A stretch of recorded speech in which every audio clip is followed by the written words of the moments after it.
Well, new tonight at 10, the Pentagon is investing in a Minnesota-based magnet company.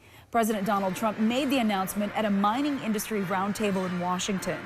The $150 million loan to Niron Magnetics is part of more than $2 billion in funding across the country. The president says the mining projects will reduce reliance on foreign countries. We're putting our miners back to work, and we're reclaiming America's rightful place as the minerals superpower of the world, which is what we are. People just didn't know that for a while. Niron Magnetics is building a plant in the central Minnesota city of Sartell and is looking for a site for its second plant. The company makes magnets with iron and nitrogen instead of hard-to-get rare earth elements.